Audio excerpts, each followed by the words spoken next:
السلام عليكم ورحمة الله وبركاته. الحمد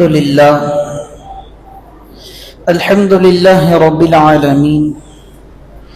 الصلاة والسلام على رسوله خاتم النبيين وعلى آله الطيبين وأصحابه الطاهرين والمؤمنين والمسلمين كلهم أجمعين. أما بعد، فقد قال الله تعالى في القرآن الكريم والفرقان المجيد: أعوذ بالله من الشيطان الرجيم، بفضل بسم الله الرحمن الرحيم.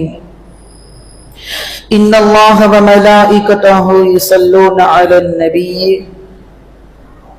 يا أيها الذين آمنوا صلوا عليه وسلموا تسليما.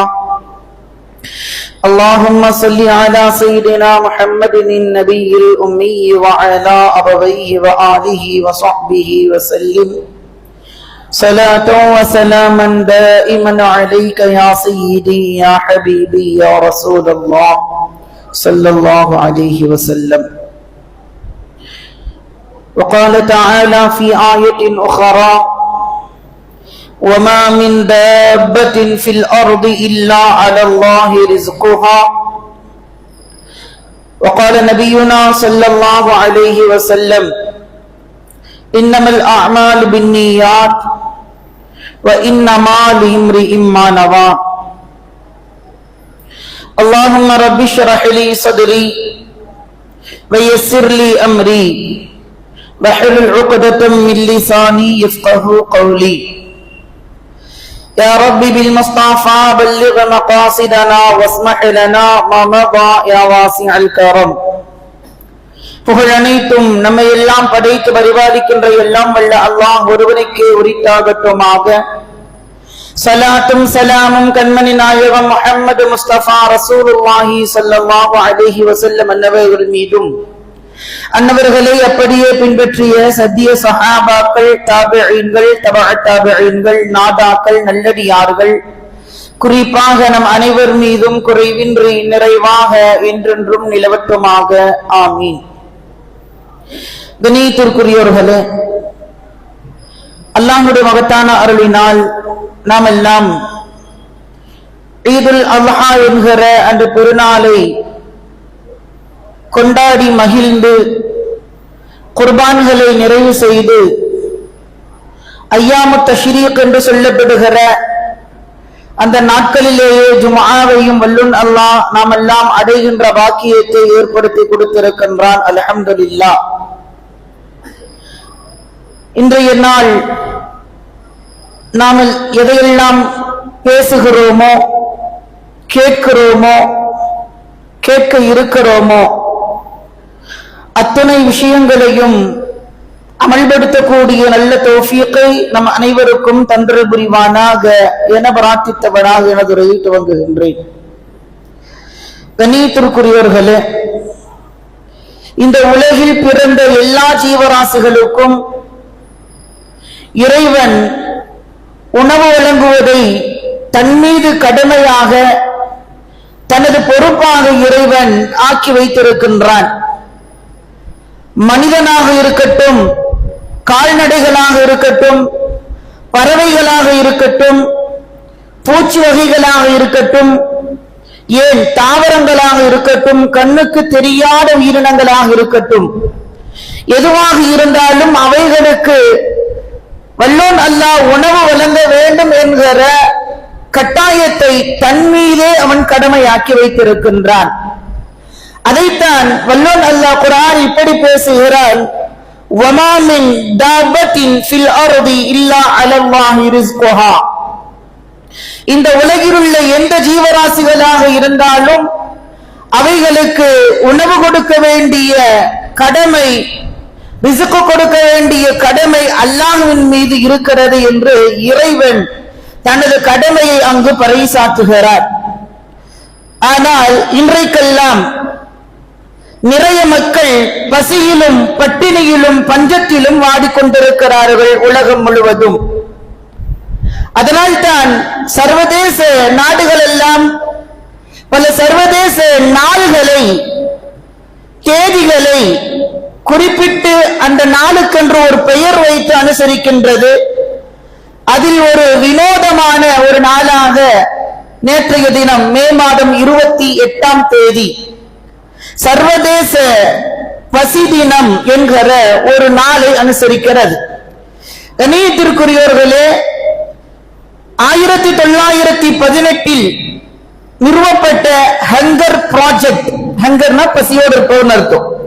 அந்த hunger project அப்படிங்கிற ஒரு சர்வதேச அமைப்பால் உலக பசியினை முடிவுக்கு கொண்டு வர வேண்டும் என்கிற ஒரு மிகச்சிறந்த ஒரு திட்டம் அங்கு நடைமுறைப்படுத்த வேண்டும் என்று உலக பசி தினம் என்று 2011 முதலாக இந்த நாள் அனுசரிக்கப்பட்டது.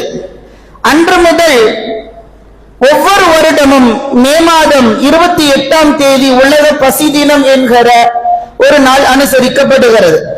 கண்ணியத்திற்குரியவர்களே, ஒரு புள்ளி விவரத்தை நாம் கூகுள்ல சர்ச் பண்ணி பார்த்தா உலக மக்கள் தொகையில் ஏறக்குறைய சுமார் 10% மக்கள், ஒட்டுமொத்த உலகத்துல 10% மக்கள் இன்று வரைக்குமே பசியின் கோரப்பிடியில் தான் சிக்கிக் கொண்டிருக்கிறார்கள், பசியில் வாடிக்கொண்டிருக்கிறார்கள். வறுமை என்பது வேறு, ஏழ்மை என்பது வேறு. ஆனால் பசியினால் வாடிக்கொண்டிருக்கிற மக்கள் உலகம் முழுவதும் 10% மக்கள் என்று ஒரு புள்ளி விவரம் சொல்கிறது. கண்ணியத்திற்குரியவர்களே, அதில் ஒட்டுமொத்த உலக மக்கள் 73 கோடியே 30 லட்சம் பேர் நீண்ட கால பட்டினி மற்றும் கடுமையான ஊட்டச்சத்து குறைபாடு உள்ளவர்களாக இன்று வரைக்கும் இருந்து கொண்டிருக்கிறார்கள். ஒரு நாள் பட்டி 2 நாள் பட்டினி அல்ல, நீண்ட கால பட்டினியாக இருப்பவர்கள் ஒட்டுமொத்த உலக மக்கள் தொகையில் 73 கோடியே 30 லட்சம் மக்கள் வாழ்ந்து கொண்டிருக்கிறார்கள் பட்டினியோடு. அதில் ஒவ்வொரு நாளும் 5 பேர் நம்ம கணக்கெடுத்தோம் அப்படின்னா, ஒரு 5 பேர் டீம்ல இருக்காங்க அப்படின்னா, அந்த 5ல் ஒரு நபராவது பசியோடு தான் தூங்க போறாங்க இந்த ஒட்டுமொத்த உலகத்திலையும்.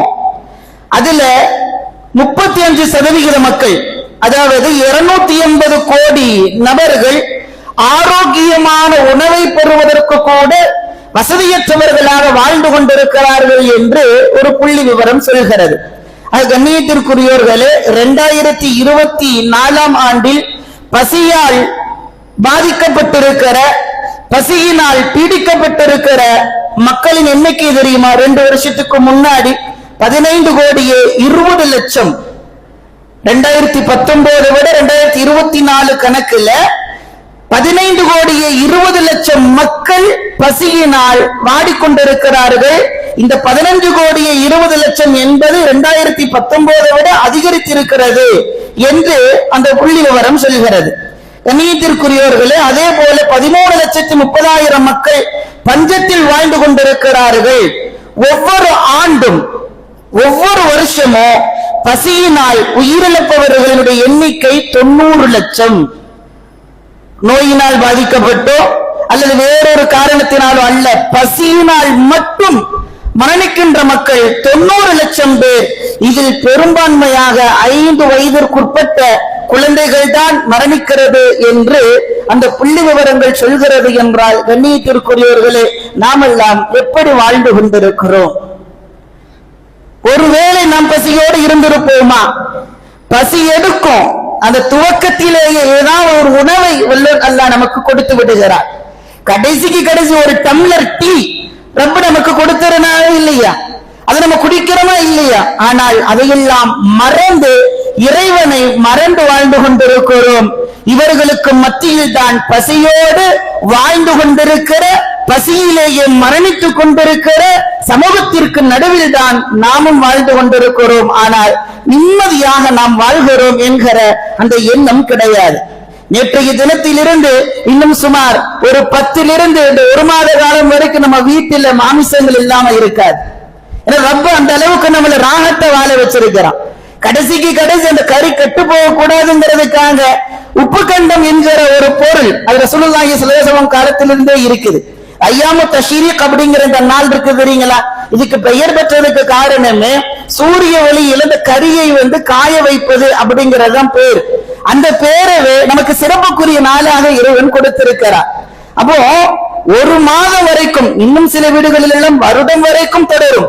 அந்த அளவுக்கு ரப்பு மாமிசம் இல்லாத, இறைச்சி இல்லாத இல்லங்கள் எங்குமே இல்லை என்கிற அளவிற்கு தான் வல்லோன் அல்லாஹ் நம்மை வாழ வைத்துக் கொண்டிருக்கிறான். ஆனால் இறைவனுக்கு நாம் எப்படி நன்றி உள்ளவர்களாக இருக்கிறோம்? கணியத்திற்குரியவர்களே, இந்த பயானினுடைய துவக்கத்தில் ஒரு வசனம் ஓதினேன், வமா மின் தாபத்தின் ஃபில் அர்தி இல்லா அலல்லாஹி ரிஸ்குஹா.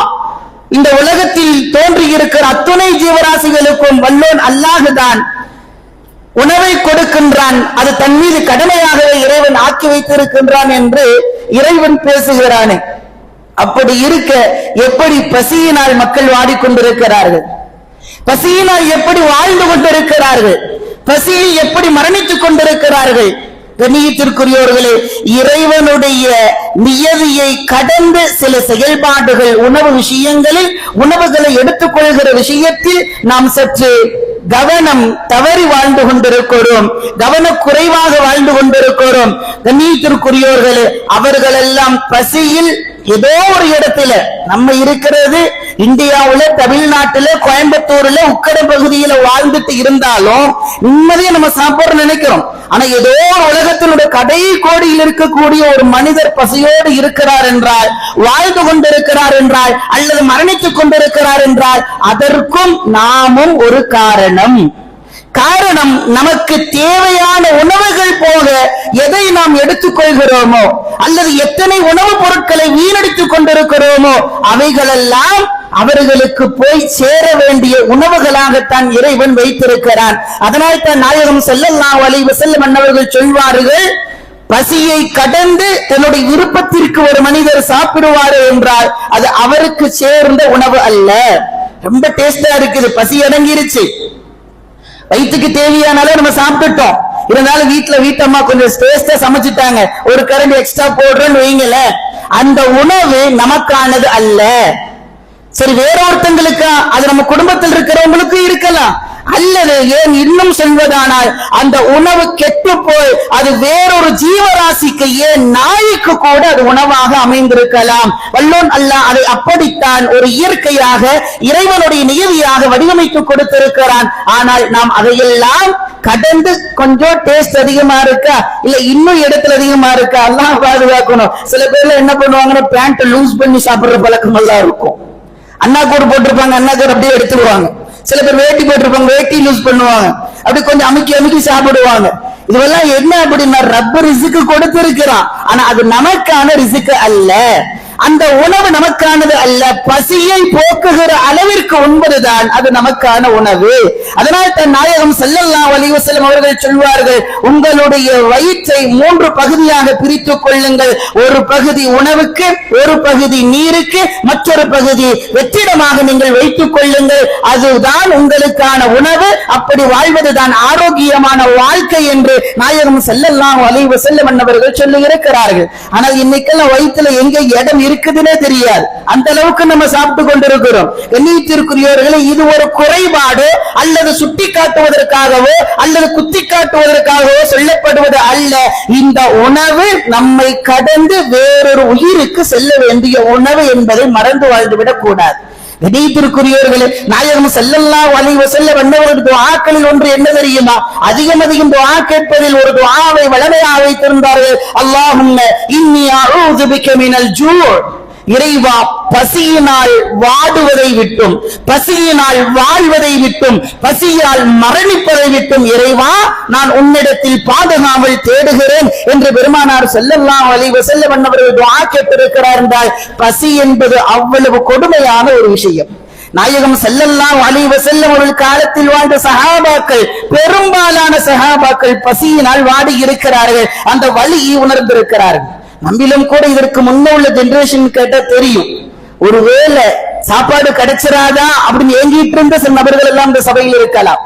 பக்ரீத் நாளைக்கு யாராவது கறி கொண்டு வந்து கொடுத்துட மாட்டாங்களா, நம்ம அம்மா அதுல ஏதாவது சமைச்சு தர மாட்டாங்களா என்று 4 மணி வரைக்கும் காத்திருந்த குடும்பங்கள் நம் சமூகத்தில் உண்டு.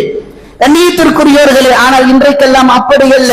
இறைவன் உலகை விசாலமாக்கி விட்டான், இறைவன் உணவை விசாலமாக்கி விட்டான். நினைத்த நேரத்தில் நினைத்த இடத்தில், இன்னும் சொல்வதான வீட்டில் இருந்து கொண்டு நாம் சமைக்காத உணவை யாரோ ஒருவர் சமைத்து நம்ம ஆர்டர் போடுறோம் அப்படின்னா ஜொமேட்டோ, ஸ்விக்கி இது போன்ற பல ஆப்கள் இருந்து கூட நம்ம உணவு வாங்கிக்கிறலாம். இருந்த இடத்திலேயே நம்ம உட்கார்ந்து சாப்பிடுற அளவுக்கு நம்மை வல்லோன் அல்லாஹ் வசதியாக வளமாக வைத்திருக்கிறான். அந்த வசதியும் வளமையும் நாம் எப்படி பயன்படுத்திக் கொள்ள வேண்டும்? ஹஜ்ரத் அபூ ஹுரைரா ரலியல்லாஹு தஆலா சஹாபாக்களுடைய வாழ்க்கையெல்லாம் எடுத்து பாருங்க. ஹஜ்ரத் அபூ ஹுரைரா ரலியல்லாஹு தஆலா ஒரு திண்ணை தோழர்கள். அவங்க திண்ணையில இருக்கிறது காரணமே அந்த திண்ணைக்கு வெளியே யாராவது கொண்டு உணவு வச்சுட்டு போவாங்க, அதை எடுத்து சாப்பிடுறதுக்குன்னு சில சஹாபாக்கள் இருந்தாங்க. அதுல ஒருவர் ஹஜ்ரத் அபூ ஹுரைரா ரலியல்லாஹு தஆலா. ஒட்டுமொத்த உலகத்திற்கும் ஏராளமான ஹதீசுகளை கொடுத்தவர்களில் முதன்மையானவர் ஹஜ்ரத் அபூ ஹுரைரா ரலியல்லாஹு தஆலா. இவருடைய வாழ்க்கை எப்படி இருந்தது தெரியுமா? அதிக காலம் இவர்கள் பசியோடு தான் வாழ்ந்திருக்கிறார். ஒரு முறை கடுமையான பசி, யார்ட்டும் போய் கேட்க முடியல, கேட்பதற்கு சங்கடம், ஒரு கூச்சமா இருக்குது. கடைசியில் ஒரு வழியே இல்லாம ஹஜ்ரத் உமர் ரலியல்லாஹு தஆலா அன்ஹு அவர்கள் வீட்டிற்கு செல்கிறார்கள். அபூ ஹுரைரா ரலியல்லாஹு அவர்களே சொல்கிற இந்த வார்த்தை, அஸாவனி ஜஹதுன் ஷதீதுன், கடுமையான பசி ஏற்பட்டது எனக்கு, என்னால தாங்க முடிஞ்ச வரைக்கும் நான் கண்ட்ரோல் பண்ணேன், என்னால முடியல, வேற வழியே இல்லாம ஃபலகீது உமர் இப்னு கத்தாப் ரலியல்லாஹு தஆலா, நேரா உமர் வீட்டுக்கு போய் நிக்கிறேன். அந்த இடத்துல சோறு தாங்கன்னு கேட்க முடியல. அந்த இடத்துல என்ன சொல்றாங்க, உமர் ஃபஸ்தக்ரஅது ஆயத்தன் மின் கிதாபில்லாஹ், ஒரு ஏதாவது ஒரு ஆயத்தை எனக்கு ஓதி காட்டுங்களேன். இல்மை தேடி செல்வது போன்று அவருடைய பசியை தீர்க்க முற்படுகிறார்கள். அப்ப அந்த இடத்துல உமர் ரலியல்லாஹு தஆலா என்ன பண்றாங்கன்னா, இவங்க வந்த நோக்கத்தை அவங்க புரிஞ்சுக்கிறல, பசியோட வந்திருக்கிறாங்க, உணவை எதிர்பார்த்து வந்திருக்கிறாங்கன்னு அவங்க புரிஞ்சுக்கிறல. ஏதோ ஆயத்தை கேட்டு வந்திருக்கிறாங்க அப்படின்னு சொன்ன உடனே வேகமா இவங்களை கூட்டிட்டு வந்து அல்லாஹ்வுடைய குர்ஆனில் இருந்து சில வசனங்களை ஓதி காண்பிக்கிறார்கள். உமர் ரலியல்லாஹு தஆலா அவருடைய செயல்பாடு ஹஜ்ரத் அபூ ஹுரைரா ரலியல்லாஹு தஆலா அவர்களுக்கு புரிந்து விட்டது. நம்ம எதுக்கு வந்தோன்னு உமருக்கு தெரியல.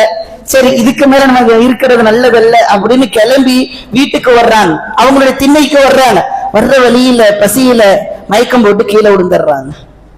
அல்லாஹு அக்பர். உலகத்திற்கு ஷரியத்தை கொடுத்தவர் ஹஜ்ரத் அபூ ஹுரைரா ரலியல்லாஹு தஆலா. எந்த கிதாபுகள் எடுத்தாலும் அவருடைய பெயர் இல்லாமல் இருக்காது. எல்லா கிதாபுகளிலும் Abu Hurairah Abu Hurairah Abu Hurairah என்கிற அவருடைய பெயர் இடம்பெற்றிருக்கும். உலகம் அழியும் வரைக்கும் அந்த பெயர் இடம்பெற்றுக் கொண்டுதான் இருக்கும். அப்படிப்பட்ட ஒரு வாழ்க்கை எப்படி? பசியில் நடு ரோட்ல மயக்கம் போட்டு விழுறாங்க. கடைசியில ஒரு ஆள் வந்து எழுப்பி விடுறாங்க, தட்டுறாங்க, அபூ ஹுரைரா அபூ ஹுரைரா எழுந்திரீங்க அப்படிங்கிறாங்க. கண்ணு முழிச்சு பாக்குறாங்க, தலைமையேட்டுக்கு மேல ரசூலுல்லாஹி ஸல்லல்லாஹு அலைஹி வஸல்லம், அன்பில் உருவானவர்கள், அன்பே உருவானவர்கள் அண்ணல் பெருமானார் ஸல்லல்லாஹு அலைஹி வஸல்லம். எழுந்து பார்க்கிறாங்க, என்ன அபூ ஹுரைரா என்ன ஆச்சு? எழுப்பின உடனே கண் விழித்து பார்க்கிறார்கள். அவ்வளவு பசியிலும் அவ்வளவு மயக்கத்திலும் பெருமானாருடைய குரலை அறிந்து கொண்டதற்கு பிறகு, பெருமானாருடைய முகத்தை பார்த்ததற்கு பிறகு ஹஜ்ரத் அபூ ஹுரைரா ரலியல்லாஹு தஆலா மரியாதை நிமித்தமாக அலறி அடித்து, லப்பைக் யா ரசூலல்லாஹ், அல்லாஹ்வின் தூதரே, உங்களுடைய வார்த்தைக்கு நாங்கள் கட்டுப்பட்டோம், சொல்லுங்கள் என்ன வேண்டும் என்று கேட்கிறார்கள். அல்லாஹு அக்பர். இங்கே உங்களுக்கு தேவை ரசூலுல்லாஹ் அவருடைய வார்த்தை. யா அபூ ஹுரைரா என்று அழைத்தவுடன் லப்பைக் யா ரசூலல்லாஹ் வ சஅதைக், அல்லாஹ்வின் தூதரே நான் ஹாஜராகி விட்டேன், என்ன வேண்டும், ஏதாவது தேவை இருக்குதான்னு கேட்கிறாங்க. ரசூலுல்லாஹ் எழுந்து அவங்கள உட்கார வச்சுட்டு என்ன ஆச்சுன்னு கேட்கிறாங்க. இல்ல யா ரசூலல்லாஹ், எனக்கு கடுமையான பசி, பசியினால நான் மயக்கம் போட்டு விழுந்துட்டேன், வேற ஒண்ணும் இல்லை, நீங்க வீட்டுக்கு போங்கன்னு சொல்றாங்க. அப்படியா, சரி வாங்க அப்படின்னு சொல்லி பெருமானார் ஸல்லல்லாஹு அலைஹி வஸல்லம் தன்னுடைய வீட்டிற்கு அழைத்து செல்கிறார்கள். அங்கு சென்று அவர் வீட்டில் பால் மட்டும்தான் இருக்கிறது. பெருமானார் கொடுக்க சொல்கிறார்கள். அவர்களுடைய இல்லங்களில் இருந்து பெருமானார் திருக்கரத்திற்கு பால் டம்ளர் வருகிறது. அதனை எடுத்து அபூ ஹுரைரா ரலியல்லாஹு தஆலா அவர்களுக்கு கொடுக்கிறார்கள். உடியா அபூ ஹுரைரா, அபூ ஹுரைராவை எடுத்துக்கீங்க, நல்லா குடிங்கன்னு சொல்றாங்க. ஃபஷரிபுது, வேணும் என்கிற அளவிற்கு நான் கொடுத்தேன். அதற்கு அடுத்த ரசூலுல்லாஹ் சொல்றாங்க, உதியா அபூ ஹுரைரா, என்ன இன்னும் குடிங்க, இன்னும் சாப்பிடுங்க, கொஞ்ச நெஞ்ச பசியா மயக்கம் போடுகிற அளவிற்கு உங்களுடைய சூழ்நிலை இருக்கிறது, இன்னும் குடிங்க. ரசூலுல்லாஹ் சொல்லிட்டாங்க, ஃபஷரிபுது, மீண்டும் நான் அதை குடித்தேன். மறுபடியும் ரசூலுல்லாஹ் சொல்றாங்க, உதியா அபூ ஹுரைரா, அபூ ஹுரைரா இன்னும் குடிங்கன்னு சொல்றாங்க. பெருமானாருக்கு எந்த இடத்தில் எந்த நேரமாக இருந்தாலும் அடுத்தவர்களுடைய மனதையும் வயிறையும் நிரப்பிவிட்டு செல்வதுதான் பெருமானாருடைய வளமை.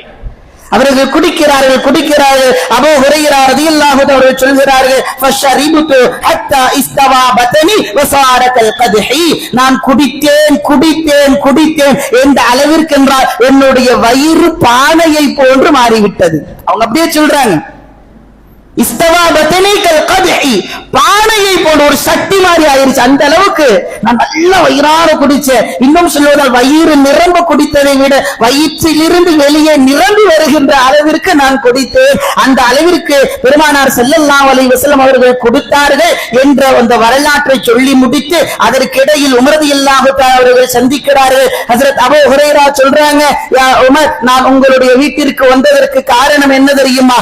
உங்களை விட மிகச் சிறப்பாக நான் அல்லாஹ்வுடைய வசனங்களை எல்லாம் ஓதுவேன். ஆனால் வந்ததனுடைய நோக்கம் எனது பசியை தீர்ப்பதற்காக. அது உங்களுக்கு புரியவில்லை. ஆனால் பெருமானார் ஸல்லல்லாஹு அலைஹி வஸல்லம் அன்னவர்கள் அதனை புரிந்தார்கள். இன்னும் சொல்வதானால் உங்களை விட கொடுப்பதற்கு மிக தகுதியானவருடைய கரத்தில் இருந்து நான் பெற்றுக்கொண்டேன் என்று ஆனந்தத்தோடு சொல்கிற பொழுது உமர் ரலியல்லாஹு தஆலா வருத்தத்தோடு சொல்கிறார்கள், வல்லாஹி லஅன் அகூனா தகல்துக அஹப் இலைய மின் அன் யகூன லி உமரின் நிஅம். யா அபூ ஹுரைரா, இது முன்னவே சொல்லி இருக்க கூடாதா? இந்த வாய்ப்பை நான் பெற்றிருக்க வேண்டாமா? உங்களுடைய இந்த பசியை தீர்ப்பதற்காக என்னுடைய இல்லத்திற்குள் அழைத்து உங்களுக்கு நான் 1 மிடர் பால் கொடுப்பது 1000 சிவந்த ஒட்டகங்கள் கிடைப்பதை விட எனக்கு இது மேலானதல்லவா? நீங்கள் ஏன் சொல்லல? இந்த வாய்ப்பை நான் இழந்துட்டேனேன்னு சொல்லி ஹஜ்ரத் அபூ ஹுரைரா ரலியல்லாஹு தஆலா அவர்கள் வருத்தத்தை தெரிவித்தார்கள் என்றால், கண்ணியத்திற்குரியவர்களே, பசியோடு யார் இருந்தாலும், பசியோடு யார் வாடி இருந்தாலும், வாழ்ந்து கொண்டிருந்தாலும் அவர்களுக்கான பசியை போக்குவதுதான் இஸ்லாமிய மரபு என்பதை பெருமானார் ஸல்லல்லாஹு அலைஹி வஸல்லம் அவர்கள் சொல்லி காட்டினார்கள். கண்ணியத்திற்குரியவர்களே, பெருமானார் பாலை இன்னும் குடிங்கன்னு சொன்னாங்களே, அவங்களுடைய வாழ்க்கை எப்படி இருந்தது உங்களுக்கெல்லாம் தெரியும். வயிற்றுல கல்ல கட்டிட்டு போர்க்காலத்துல இருந்தாங்க. இதெல்லாம் நம்ம பார்த்திருக்கிறோம். ஹதீஸில் இடம்பெறுவது என்ன தெரியுமா? எந்த அபூ ஹுரைரா ரலியல்லாஹு தஆலா அன்ஹு பெருமானாருடைய கரத்தில் இருந்து வயிறு நிரம்ப அல்லது வயிற்றை நிரப்புகிற அளவிற்கு அந்த பாலை குடித்தார்களோ அந்த சஹாபி, அந்த அபூ ஹுரைரா ரலியல்லாஹு தஆலா சொல்கிறார்கள், நான் பெருமானார் ஸல்லல்லாஹு அலைஹி வஸல்லம் அவர்களுடைய வாழ்க்கையில் இருந்த அத்துணை நாட்களும் நான் கவனித்திருக்கிறேன். பெருமானாரும் அவருடைய குடும்பத்தார்களும் மரணிக்கும் வரைக்கும் 3 தினங்கள் முழுமையாக வயிறார உண்டதாக சரித்திரம் இல்லை. அல்லாஹு அக்பர், அல்லாஹு அக்பர். 3 நாள் தொடர்ச்சியா 3 வேளை சாப்பிட்டது இல்லை. ரசூலுல்லாஹிவும் அவருடைய குடும்பத்தார்களும் ஆயிஷா ரலியல்லாஹு தஆலா சொல்கிறார்கள், மக்காவில் இருந்து மதீனாவிற்கு வந்ததற்கு பிறகு பெருமானாரோடு எனது காலம் தொடர்ந்தது. அந்த சமயத்திலும் கூட நாயகம் ஸல்லல்லாஹு அலைஹி வஸல்லம் அவர்களும் அவருடைய குடும்பத்தார்களும் 3 தினங்கள் தொடர்ந்து 3 வேளை உணவு உண்டதாக நான் பார்த்ததே இல்லை என்று கூட வாழ்ந்த அன்னை ஆயிஷா ரலியல்லாஹு தஆலா அன்ஹா அவர்கள் சொல்கிறார்கள் என்றால், கண்ணியத்திற்குரியோர்களே, அப்படி வறுமையில் இருந்தும் கூட, அப்படி பசியில் இருந்தும் கூட பிறர் பசியை போக்குவதுதான் இஸ்லாமிய ஈமானிய மரபு என்பதை போதித்தார்கள் நாயகம் ஸல்லல்லாஹு அலைஹி வஸல்லம். இது உணர்ந்ததற்கு பிறகு அபூ ஹுரைரா ரலியல்லாஹு தஆலா அன்ஹு பசியோடு இருந்தாலும் கூட, அந்த சமயத்தில் ருசியான உணவுகள் கிடைத்தாலும் கூட அதனை அவர்கள் தவிர்த்துக் கொள்வார்களாம். ஹதீஸில் இடம்பெறும் ஹஜ்ரத் ஸஈத் அல்-முக்பரி ரலியல்லாஹு தஆலா அவர்கள் சொல்கிறார்கள், ஒருமுறை அபூ ஹுரைரா ரலியல்லாஹு தஆலா ஒரு கூட்டத்தை கடந்து செல்கிறார்கள். மர்ர பிகௌமின் பைன ஐதீஹிம் ஷாத்துன் மஸ்லியத்துன், நல்ல ஆடு நல்ல ஃப்ரை பண்ணி நல்ல பொரிச்ச ஆடு வச்சு அங்க சமைச்சு சாப்பிட்டுக்கிட்டு இருக்கிறாங்க. அந்த கூட்டத்தை அபூ ஹுரைரா எல்லாம் கடந்து போறாங்க. அதை பார்த்த உடனே அபூ ஹுரைரான்னு தெரிஞ்சுக்கிட்டாங்க. அவங்க கூப்பிடுறாங்க, அபூ ஹுரைரா வாங்க சாப்பிடலாம் அப்படின்னு சொல்லி கறியை எடுத்து முன்ன வைக்கிறாங்க. இவங்களும் பசியோடு தான் இருக்கிறாங்க. ஆனா ரசூலுல்லாஹ் 3 நாட்கள் தொடர்ந்து அவர்கள் உணவு அருந்தியது இல்லை என்று தெரிந்ததற்கு பிறகு ருசியான உணவு கிடைத்தாலும் கூட அதை சாப்பிடுவதற்கு மறுத்து விடுவார்கள். அதோட சொல்லுவாங்களா, ஹஜ்ரத் அபூ ஹுரைரா ரலியல்லாஹு தஆலா அன்ஹு خرج رسول الله صلى الله عليه وسلم من الدنيا ولم يشبع من خبز الشعير. பெருமானார் ஸல்லல்லாஹு அலைஹி வஸல்லம் அவர்கள் இந்த உலகில் வாழ்ந்து மரணிக்கும் வரைக்கும் தோல் கோதுமையினால் ஆன ரொட்டியை தான் அதிகம் உண்டிருக்கிறார்கள். இப்படி சாப்பிட்ட பெருமானார் வாழ்ந்த காலத்தில் அவர்களோடு வாழ்ந்த நாங்கள் எப்படி ருசியான உணவை நாங்கள் உண்பது, எங்களுக்கு தேவையில்லை என்று ஹஜ்ரத் அபூ ஹுரைரா ரலியல்லாஹு தஆலா அவர்கள் சொல்கிறார்கள் என்றால், கண்ணியத்திற்குரியோர்களே, அவர்களுக்கு உணவு கிடைத்தாலும் பசியின் வழி உணர்ந்தார்கள், பசியின் அருமை தெரிந்தது. அதனால் ருசியான உணவு கிடைத்தாலும் தனக்கு தேவை என்றால் மட்டும்தான் அதனை உண்டிருக்கிறார்கள். இன்றைக்கு நாம் அப்படியா?